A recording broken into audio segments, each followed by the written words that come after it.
Hango that GPK got that we said might fall off did not fall off. GPK crushed it, and he is probably also going to crush this interview.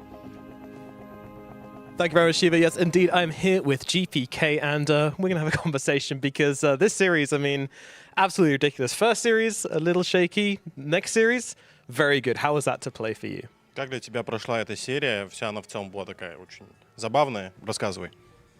Ну, против команды... С кем мы играли?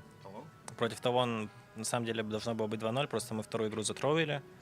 Но против Наутс, наверное, это просто для нас очень удобный соперник, поэтому как-то просто вышло.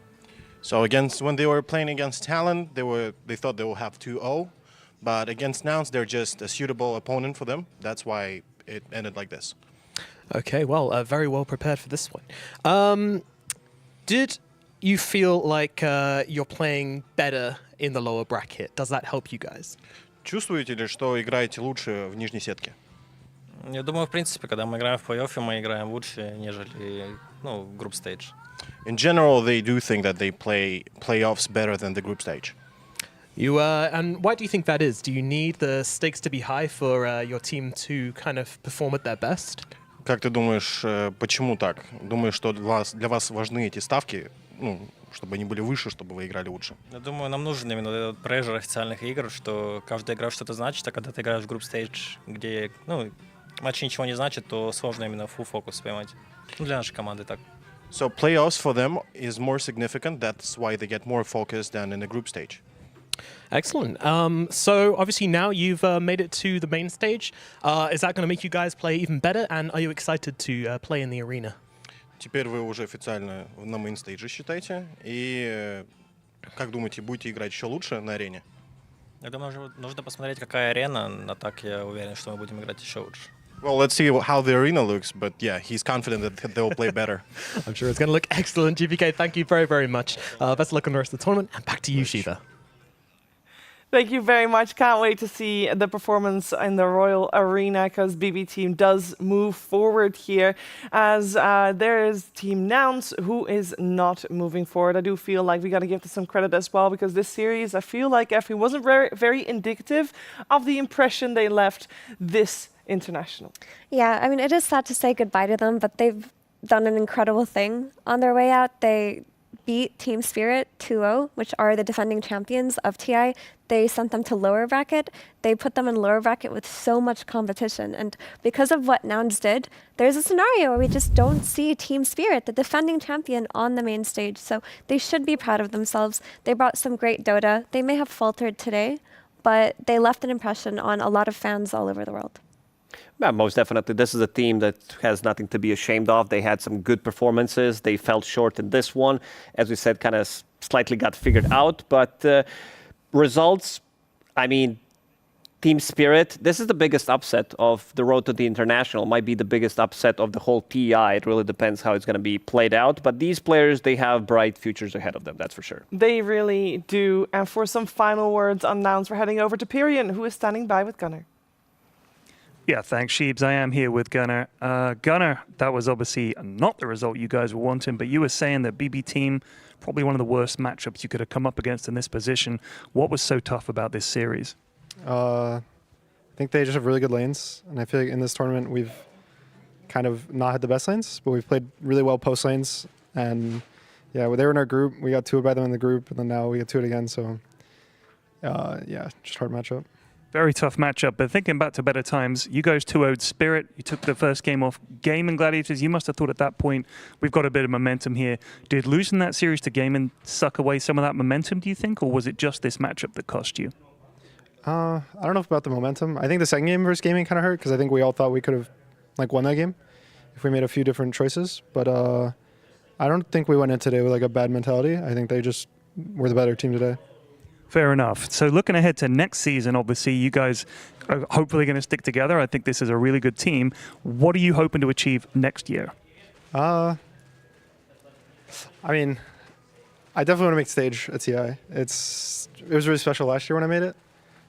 So I definitely think for me, it kind of sucks for Cuppy and Yua because I was really hoping to be able to play on stage with them. But yeah, I think especially the last 2 months, we've worked a lot together. We've improved even through this tournament. I think if you look at us a week ago, we're kind of a different team now. So I would hope that this is like the start of everyone just getting a lot better and improving as a team. Fantastic. I certainly hope so. And I know you guys have a lot of fans that basically the whole NA region had their hopes on you guys. So is there anything that you'd like to say to the NA fans and the Nouns fans?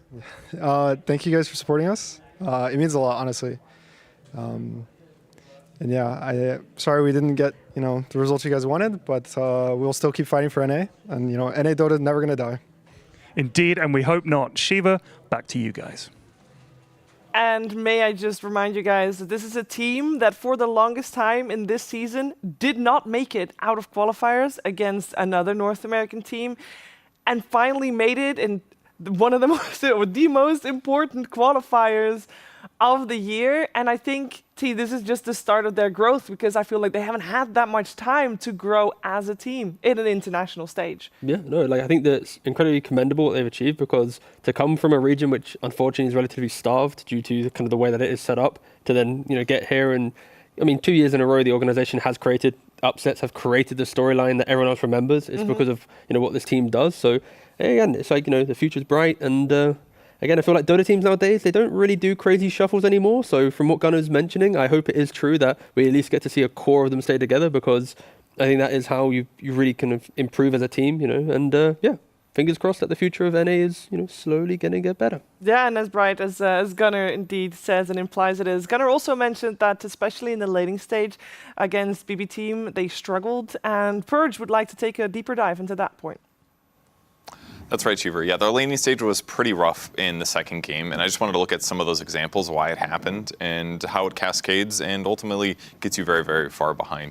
Yuma, as the Wind Ranger in this match here, had to deal with this cookie combo with Scorched Earth and Inferno Blade. And if they're able to layer the stun from the cookie into the slow from the Scatterblast, all of a sudden Wind Run, all it does is give you evasion, and that's not really enough to keep you alive in that lane. It happened a couple times. Here we are at 6 minutes, 40 seconds. He tries to dodge it once again.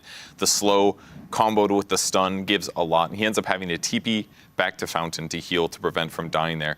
A mere minute later, he again gets dove, this time Toronto Tokyo rotating around. And Yuma does run away and ultimately disengage, but another minute later, another skirmish happens that looks okay for Nouns at first until, again, a great cookie stuns them all.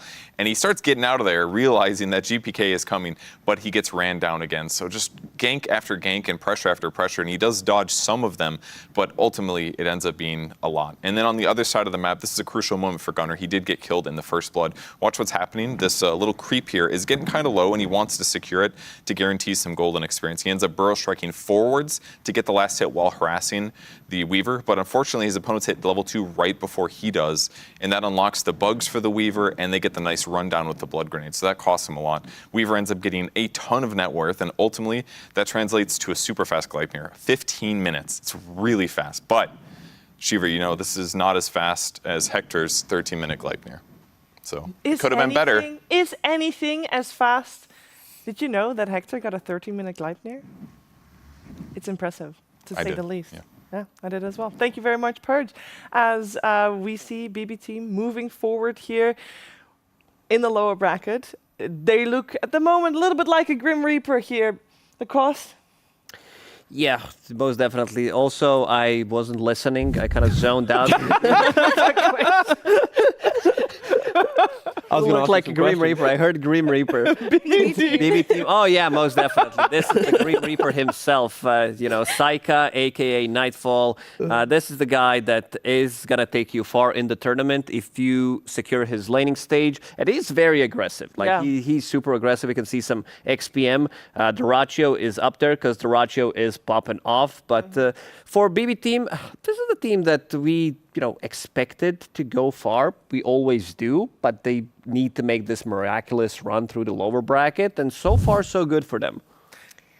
So far so good. Yeah, so far so good. I mean, they are a top tier team, but I do want to say that even today's games that they played, while they did look very sharp, very strong in their drafts and very strong in their laning, they did not close out games at the pace that they could have, with the exception of maybe a few that come to mind. You think it's too safe?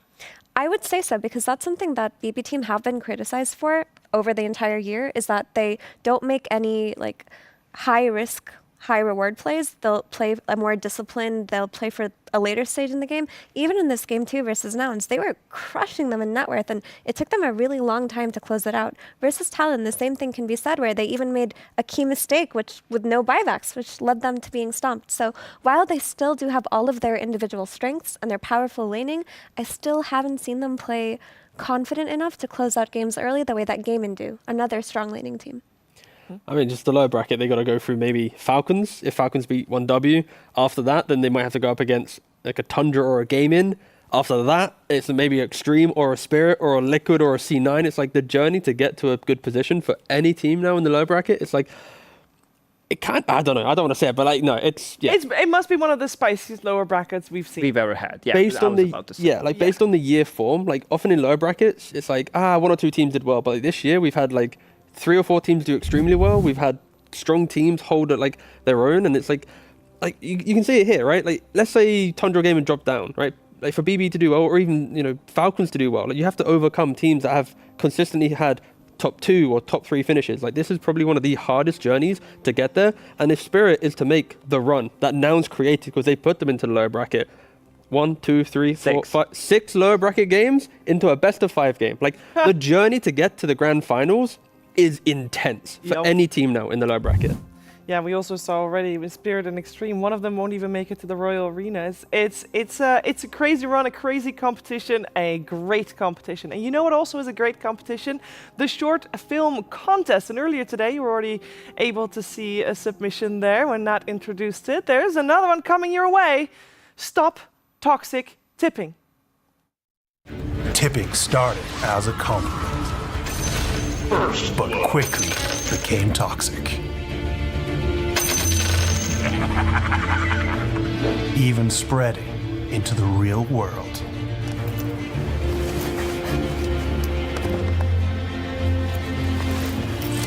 Bringing out the worst of mankind.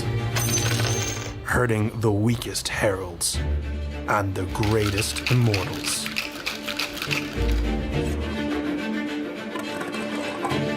Turning men into bullies.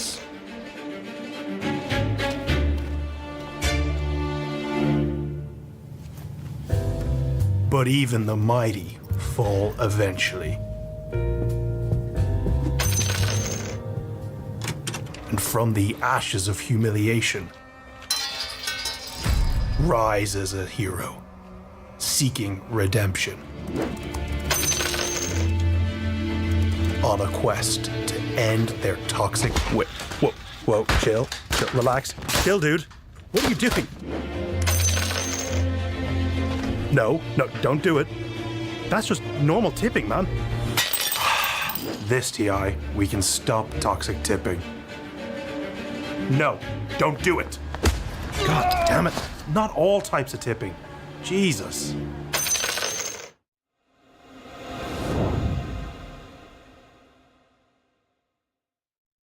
I love the extra effort put in the names of the people that tip. It's very satisfying to watch that. And I just want to have a quick poll here. I myself am a positive tipper. Lacoste. I'm a changed man. You know, back in the days, there would be, a lot of this old chatting, toxicity, rivalry. But now, it's all about that PMA mentality, have a good laugh with the buddies, make friends in the community. But I'm still down, especially in the professional scene. I'm all down for this toxic tipping, voice lines, a little bit of all chatting, nothing too crazy, because that's always been part of Dota. I mean, when we talk about, some of that toxicity, the question mark when you're denying, it gets into your head when you're playing. It definitely does. We've seen what OG did. That's true. With the usage of the voice lines. That's true. I'm a retaliatory tipper. Means I am peaceful, I'm still until I'm tipped. Then I. Oh, there we go. The flip. No, but that's the laws of physics right there. Okay, that is inertia. You've tipped me, and you've begun. You are the one who unlocked the tipping battle. So when I get tipped, I wait until the game looks good enough. I still don't want to lose. Yeah. Make sure. But I'll remember. I will remember who tipped me, and I will get in there. It also depends how many games in a row you did lose. If you're like on a 7 lose streak, you might tip back immediately, you might get it out. But if you're on a win streak, you're just there chilling. You know, hands off keyboard. You can't hurt me. Positive tipper? MMR means literally everything, all right? You know, I recently got, you know, to like mid 10K, the journey there. I'm playing my games. If I see something, an opportunity to help me win that MMR, I see someone who doesn't use repel, boom, get a tip, continue on. That person now thinks I didn't hit repel and I didn't get tip and their carry's annoyed and they might give up, boom. Effective tipping helps you win literally everything. We Not found heroes, the tipping. toxic tipper. No, a bit. No, to be fair though, I don't really tip, but it's like depending on the situation, it feels good. I think I'm with Effie though. Like if they tip me first, I'll do everything in my power to like ping a facet, do a voice line, hit a tip. But it's like if you unlock it, I'm there, but I won't start it. I know there's someone who really likes toxic tipping, and he's going to be featured in our upcoming Best of 3. Another lower bracket series coming your way. We earlier today saw 1W beat Team Zero. They eliminated them, and therefore they earned the right to go up against Falcons, who are in the lower bracket. And I want to talk a little bit about Falcons because, first of all, yes, they're in the lower bracket. Second of all, I do think that Amar does like tipping a little bit. Yeah, he's, I wouldn't say OG of the tipping, but he kind of invented some of the new stuff. This guy was he goes dropping the further. mantles, like he took it to a next level, and I'm always going to give him respect for that. It's always fun to watch.